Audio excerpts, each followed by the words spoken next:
All right, let's talk about AI. If you've ever felt like you're just totally lost trying to figure this stuff out, you are definitely not alone. And you're in the right place. We're going to break it all down.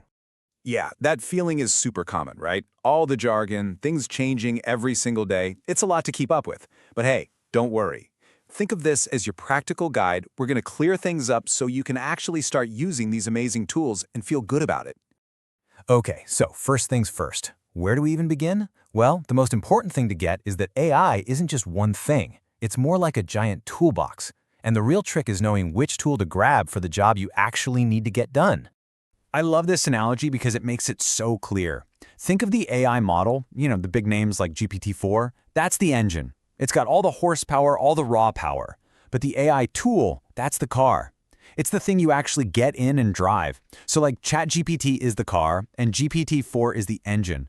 Getting that difference is super important. It's the tech versus the app you're actually clicking on. So pretty much all these tools fit into one of three buckets. First up, you've got the standalone ones. These are the apps you go to directly, like ChatGPT or Midjourney. Simple enough. Then you've got integrated tools. This is the AI that's already baked into the software you use every day. Think about Gemini showing up in your Google Docs to help you write. And last, there are custom tools. These are built from the ground up to do one very specific thing. And don't sleep on those custom tools because their impact can be absolutely massive. Just look at this example from Johns Hopkins. They built a custom AI just to detect sepsis. And the results? They were incredible. Diagnostic accuracy shot up from like 2 to 5%, all the way to 40% on average. I mean, that's a real-world game changer right there. All right, so you've got your tool picked out. Now what? Well, this next part is maybe the most important skill of all. Learning how to talk to the AI. See, getting what you want out of it isn't some kind of magic trick. It's all about learning how to have a good conversation. And yeah, there's a fancy name for this. It's called prompt engineering. But don't let the name scare you. All it really means is getting good at writing clear instructions, or prompts, to guide the AI to give you what you're looking for. It's kind of like being a movie director. The AI is your actor, and you've got to give them good direction to get a great performance. So technique number one is all about something we humans do without even thinking. Implied context. For example, if your friend, who you know is a vegetarian, asks, "Hey, where should we go for dinner?" You're not going to suggest a steakhouse, right? You just know. That's implied context. But AI, it doesn't have that shared history with you. It knows nothing.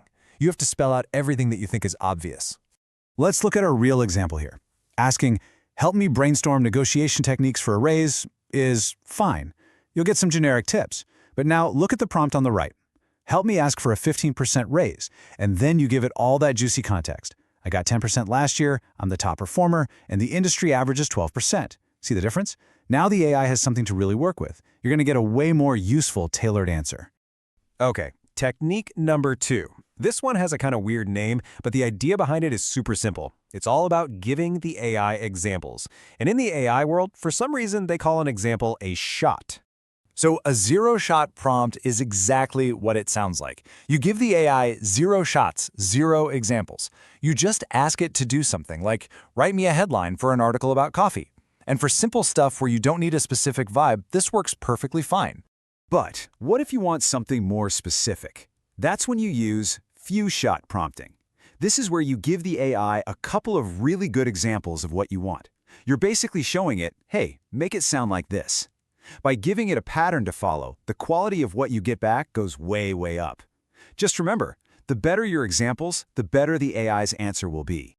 All right, our last technique is called chain of thought, and this one is your best friend for big, complicated tasks.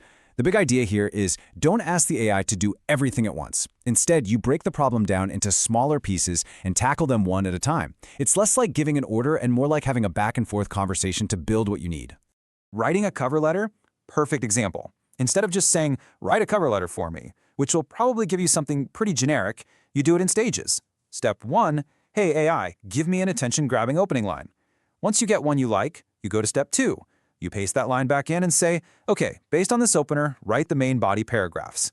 Then finally, step 3, you ask for a strong closing. It's a little more work, but the final product will be so much better and more cohesive. Okay. So now you know about the tools, and you have some techniques for how to talk to them. But before we wrap up, we have to cover something that's incredibly important and often gets ignored. We need to talk about what AI can't do, its blind spots. So there are three really big ones you need to keep in mind. First is data bias. These models learn from the internet, and, well, the internet has biases. The AI can accidentally pick up and repeat those stereotypes. Second, information cutoffs. Every model has a date its knowledge ends, so if you ask it about something that happened yesterday, it's just not going to know. And third, and this is a big one, hallucinations. This is when the AI just makes stuff up. It will state something as fact with total confidence, but it's completely wrong. The bottom line here is simple. Always, always treat what an AI gives you as a first draft. For anything that matters, you have to be the one to fact-check it. So after all that, what's next? Well, you've got a solid foundation now. You know about the different kinds of tools out there, you know how to talk to them by giving good context and examples, and, just as important, you know what to watch out for. You basically have your starter kit for navigating this new world. Look, there's a lot of hype around AI, and for good reason.